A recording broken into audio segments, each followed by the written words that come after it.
Okay, so the 50s was very dramatic. A lot of excitement, a lot of chasing because of the racing and the streetcars and pioneering and getting the public and the enthusiasts and the movie industry and the stars into feeling what we were doing. We weren't coach building Bentleys and Rolls Royces and Dentley Hayes. We were taking 32 Fords, 40 Fords, shoe boxes, box fenders, and we were making it look better. And this is what excited a lot of the people out there that was into the cars. So the 50s was pioneering. In the 40s, I really pioneered customizing so that people would know what it is and what it can do and energize them to where they would want it. The 50s was getting into the film industry where the big screen would see all these excitement, all this, what we did in real life became a part of the exciting film industry. So then from the 50s, we go to the 60s. Actually, let's stick in the 50s for a little bit and talk about some of the television work that you did. Well, that's the 60s. Did you do? I have a Dragnet that you did in the 50s. Oh, that's right. I thought that was 62. When the Dragnet was the 50s? 52. Okay, then that was Dragnet. What about Life of Raleigh? That may have been 60. Is that 60? Yeah. But back to Dragnet. Talk a little anyhow, about that. The first punch into television was when Dragnet had a segment where they needed a hot rod kid and a hot rod that was that period of time that was popular. So I took a little 29 Ford that we had that was one of the kids in our Customs of LA and put some flames on it, lime colored things, and we got together with Jack Webb and everything, and this is what we come up with as far as the hot rod that was a streetcar for the first time into television. How about Highway Patrol? Wasn't that was that a 50s period? Yeah, I'm not sure. Going back to Dragnet, so you worked directly with Jack Webb on that? Jack Webb participated because he was interested, very much so, because it was something that he would have to put into his dialogue and his inspiration of what the show was. And I could give him all of that information of what we did in the street that he could then incorporate into his script and his dialogue and his format of the story. So his part was that he was very accommodating and enjoyed and became a part of it and liked becoming a part of it. And usually all of the film people that we did anything with always loved to get involved, even personally, with their personal cars that they would drive. Jack didn't at this time, but the part for the film, he really wanted to be a major part. Like Roger Corman was the same way, and many of the other guys that you'd see on my wall up there where we did all the 50s films. They had some, even Frank Gorshin, who I did Batman with, I was doing in the 50s with the Hot Rod Hullabaloo, and it was great that we all graduated from that street racing on to other films and some good dramatics in the industry. So, now, what kind of tips did you give Jack Webb? Do you remember what kind of tips you would give him to help him write the script? The tips I gave Jack was what the car could do and what part it played in that category. I mean, by category, I mean what was realistic. In essence, you don't put in your script, gee whiz, your supercharger is really putting out a lot of power, when you could see it didn't have a supercharger and had a 4-barrel carburetor. So the information that was given to him and his scriptwriter was to give him authentic terminology and words that was right, that would be visually on the screen, so that the people or the public that saw the show would say, that's not a supercharger, that's a 4-barrel carburetor. And they would know. And these are the things that would be dramatic for him as far as having the right information so that it would be included into the script. And also what the car would do and what the kid would do. I mean, the kid was part of the film. He wasn't in the film, but what was supposed to be done with the actor that was with part of the car. So it was good that he was that interested in what was real with us and myself to incorporate in the film. Did you do any other cars for Dragnet? No, that was the only one I did. Did you ever work with him on Adam 12? Adam 12, we did work with him, But Adam 12 was, we didn't do that much other than uh, did the police cars. Adam 12 was, that was Marty Milner and Kent McCourt. Yeah. I worked a lot with Kent and Marty. I liked Marty very well because we did Route 66 with him. And they were car guys. So we kind of flowed pretty good because of what he did in Adam 12. But Adam 12 was mostly police work, but the cop cars we would furnish with them would be provided with power and some of the different things that would be encouraging in some of the segments that were involving street people. And then, of course, Route 66 was a little bit more encouraging because it was really a super type show. Uh, Marty Milner, I think George Maharis was in that one too. George Maharis, of course, he's Greek, so we flowed together real good because we come from the same country. See?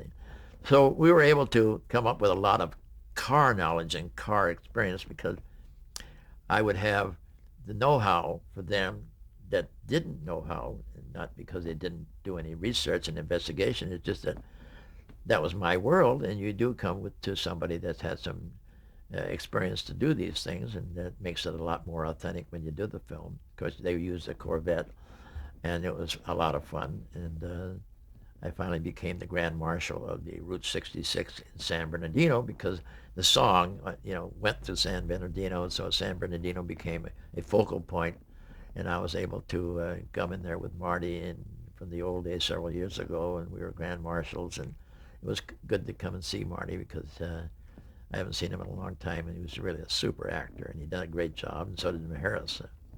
So did you work on Route 66 full time? Was that something that you were on the set for all the? Periodical, not all the time. Certain scenes that would require maybe a little bit more experience with what they wanted the car to do, or where we were going, or what town that they had to go to on Route 66 by going through there, like going to San Bernardino and on through which the song was so great anyhow. I still love to hear it when it comes on the tube all the time. So that was the part that we played with. That was just the furnishing the car, doing some work on the car, and coming up with ideas of what the car could do in certain localities. How about 77 Sunset Strip? Oh. Well, 77 Sunset was great with Zimbalist. I liked Zimbalist very much.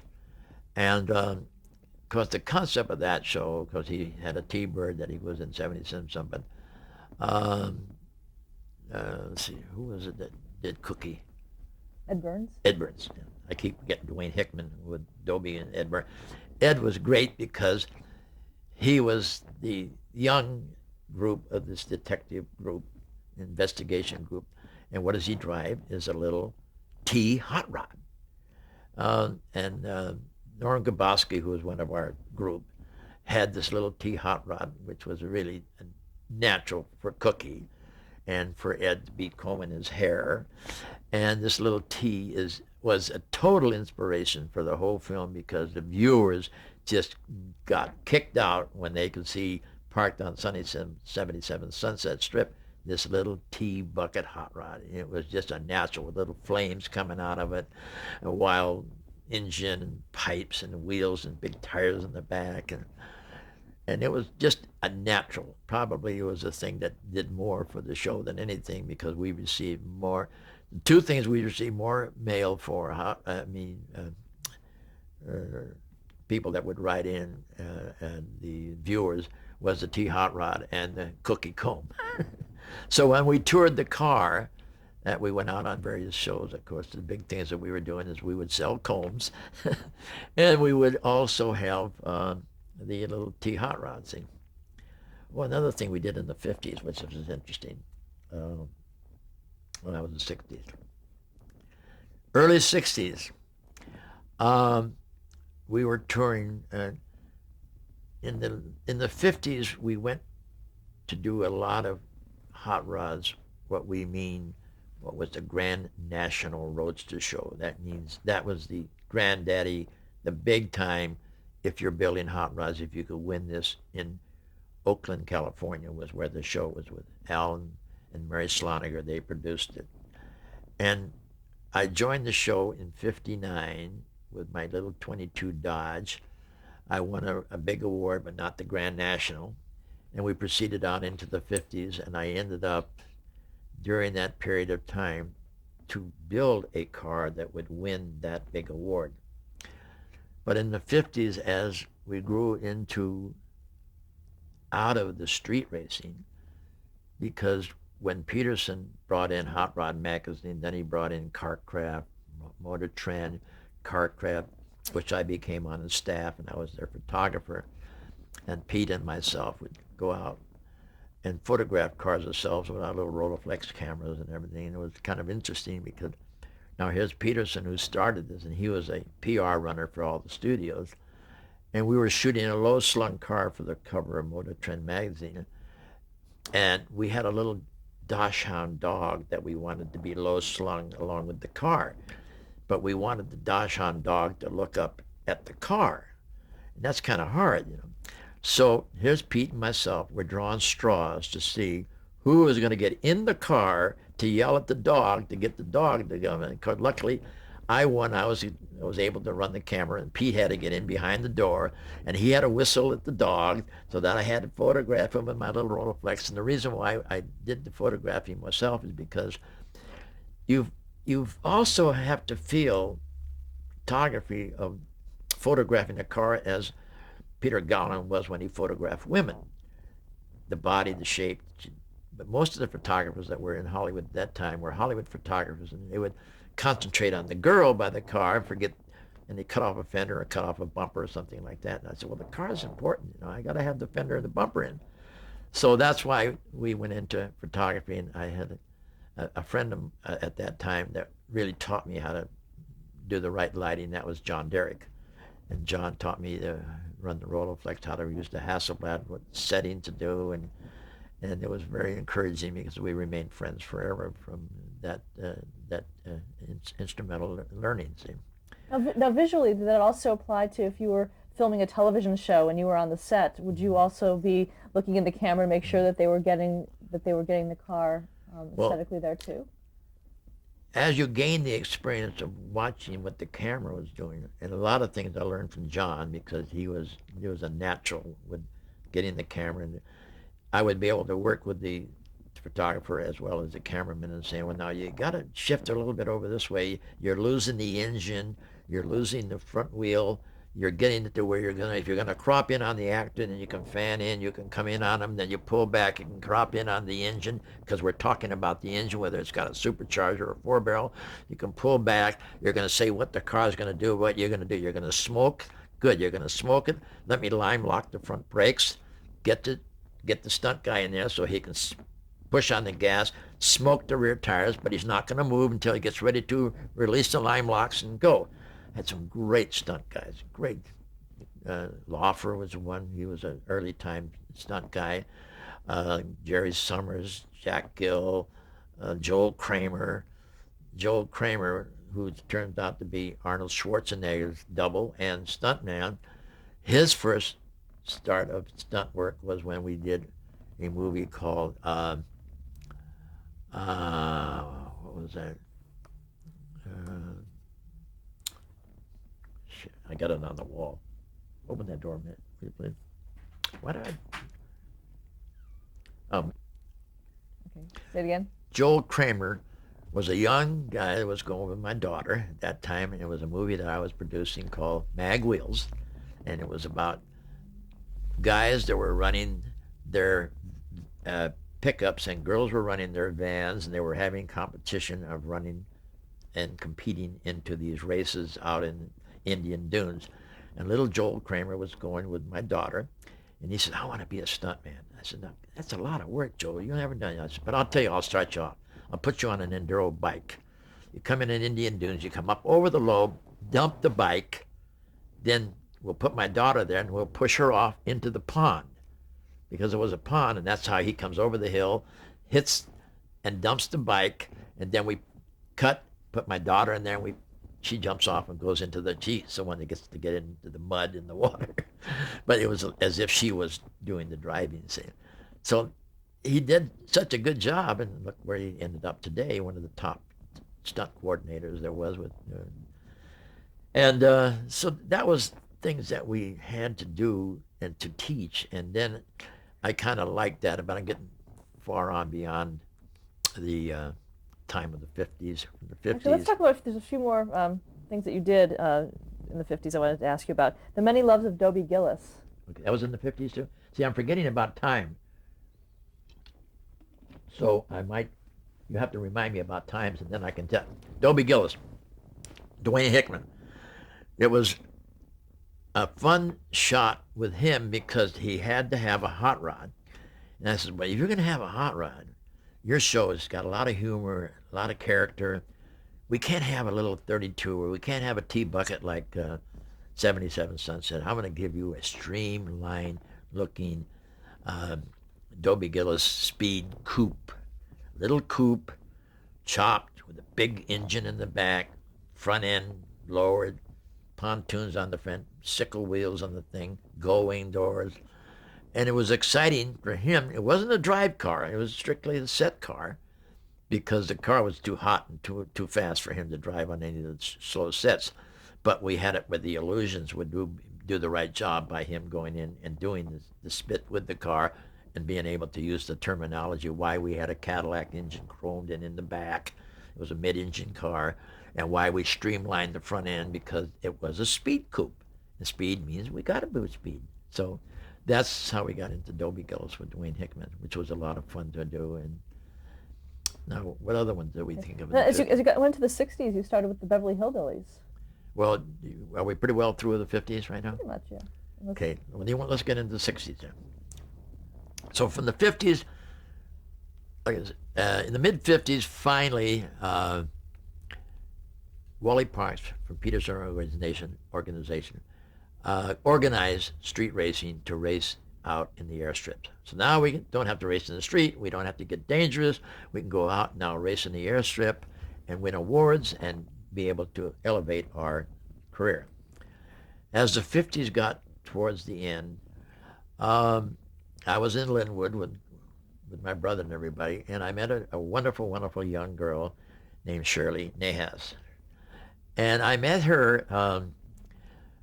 I went to my buddy's ski school in Tahoe with another my buddy for a vacation, and I was skiing out into the lake, and I wouldn't want to get into the water because it was cold, so I'd ski right up to the dock and I'd jump off, and I'd get into. I had big Furlana slippers, and my pants or my swimsuit was a pair of my old paint pants that were jeans that had paint all over them, and I just chopped the legs off, and I had my Barris t-shirt, and I would go into the lounge, and this gal was there, and she said, who's that guy that would jump off the skiing into a pair of fur slippers and come in there? And I go into the lounge with my buddy because it was his ski school, and she was a challenging girl. And she said, well, since you like challenges, why don't we play backgammon? Yeah, sure. I'll wipe her out real quick, She wipes me out real quick. Oh, okay. How about checkers? So she challenges me in checkers, wipes me out.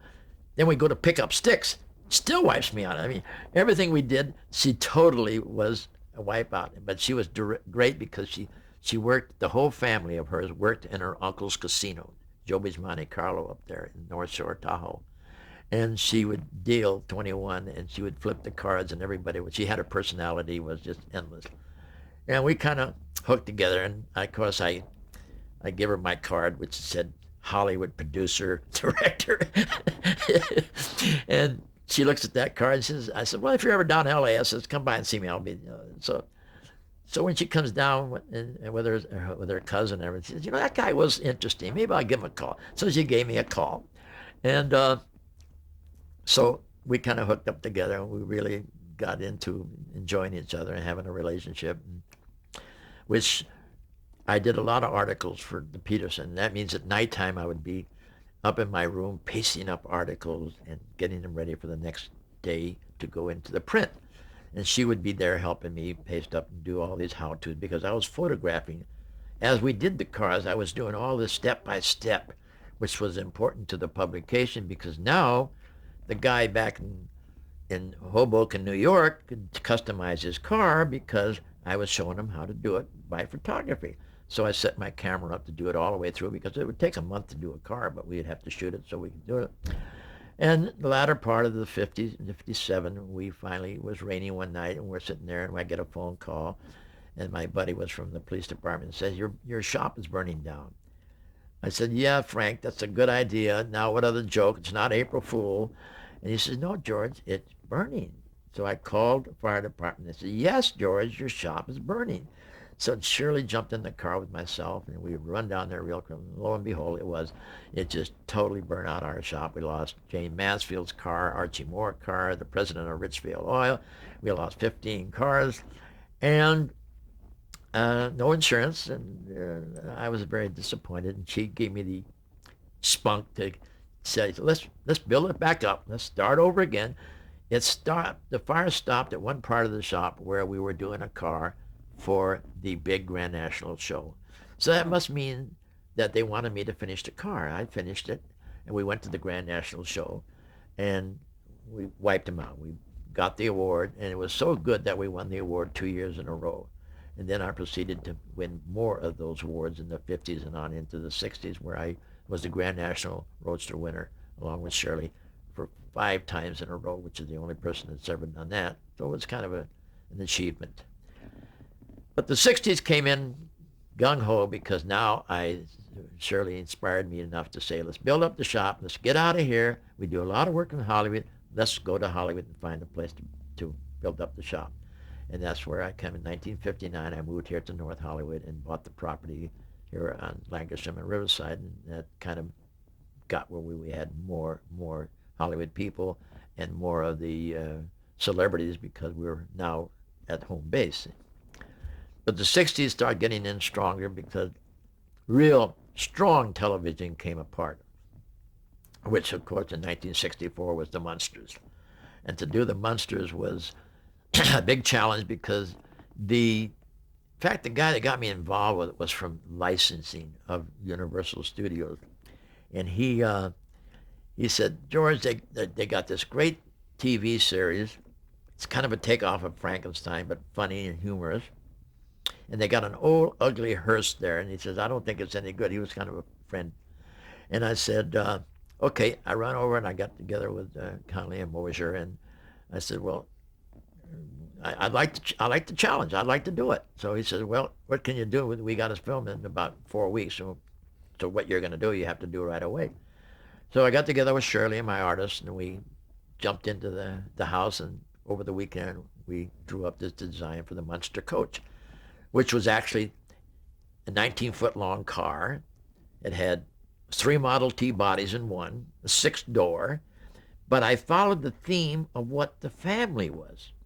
The show was funny. We had Fred Gwynn, Al Lewis, Yvonne DiCarlo, Butch Patrick, and Pat Priest. And the cast and the show concept was a natural. It was funny, enjoyable, still black and white, but it was a great challenge to come in with something. So that's why each part of the car had a reasoning. Fred Gwynn and Yvonne were in the front. The middle had a compartment where Al Lewis, he was the Dracula that had to brew up his brew. Butch would be up in the piggyback with his little doll. And Pat, who was the straight one, that she thought she was the outcast because she was the only one that didn't look like monsters. And so that was the challenge, to come up with a car that would fit the show. And that's the purpose of doing these shows, is that you have to design the car to be part of the star. They have to be the cast. They have to be part of it. If it doesn't go together with the concept, it's out of place. So you have to make it get together and be an important part of the film, because we know cars are important. And so are the stars that can make the car important. So when I brought that in on Monday morning to them, and they looked at that and said, oh, God, that's great, but you only got 4 weeks. I said, well, we're kind of used to this 4-week stuff, but we'll go for it. So I went out and got some Model T bodies and chopped them all up and made up a frame and got coffin handles and spider webs and brass radiators and lanterns, and just started hanging everything together. And my crew, we we just made a great job out of it to where the Munster coach become super important part of the show. Now, was it pretty much built the way you designed it on paper and presented it, or were there changes made? Very little changes. I mean, the concept was there. The only changes would be some mechanical changes so that we could maybe make it a little bit more dramatic. We had more tubes. We had 10 carburetors with tubes hanging out, and we had pipes coming out the side, which make a lot of noise, and it pretty much kept to the design. Were there any special considerations for Fred Gwynn's height?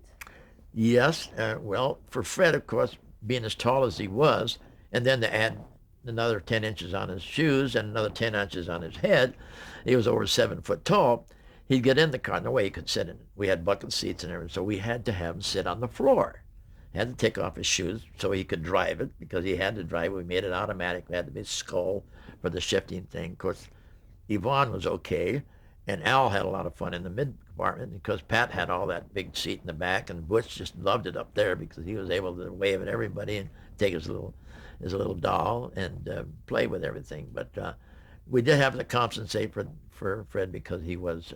But I worked on Car 54 a little bit with Fred and Al, so we were kind of like team buddies anyhow. So it was something working together with that was an important part. On into the Munsters. It became so popular because it wasn't on very long, but it was so popular with the people that now they wanted to see more car action, especially with Al Lewis, because Al was so funny and he did such a great job. So we decided that we were going to have to get him a hot rod. Now, what kind of hot rod could you get Dracula? Would be a Dragula, a racing Dracula. And I said, well, I got to use I wanted to make a casket hot rod, but I got to have a real casket. So I went to the first mortuary and I said, I want to buy this casket you got over there. And they said, where's the dead body? I said, well, it's not going in the dead body. We're going to use it for something else. Can't sell it to you. Got to have a dead body. So, okay, we go to the second mortuary. I go in there and I said, I want to buy the casket. What do you want it for? I'm doing a television show. I want to do it. I want a real casket. Can't use it to you because I hate television. They're ranking us mortuary people. We won't sell you the casket. I said, what am I going to do? I can't get a casket. I go to the third mortuary. Walk in, I see a casket sitting there. It's got a crack in it. And I went to the guy. So, you got a casket. It's kind of damaged. What are you going to do with it? Oh, we're going to send it back. No problem. I said, I'll tell you what I'm going to do.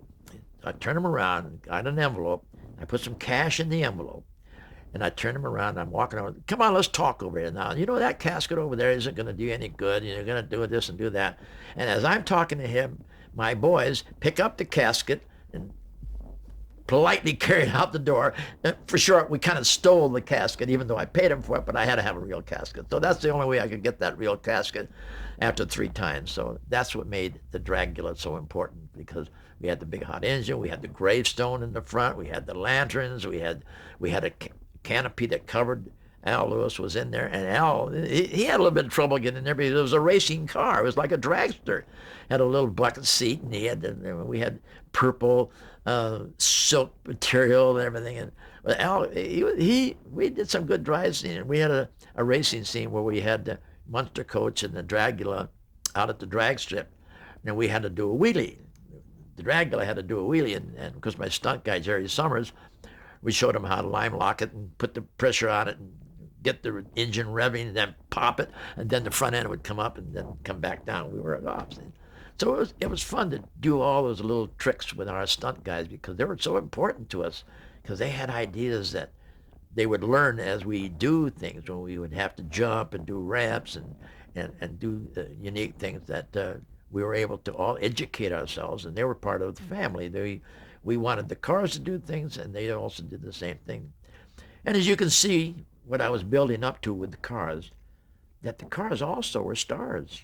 They had to perform. They had to be artists. They had to do things like the star, except we had to do it mechanically. We still had to get the dramatics on film that you would see that the star would do, but with a car. Great. Let's stop here to change the tape.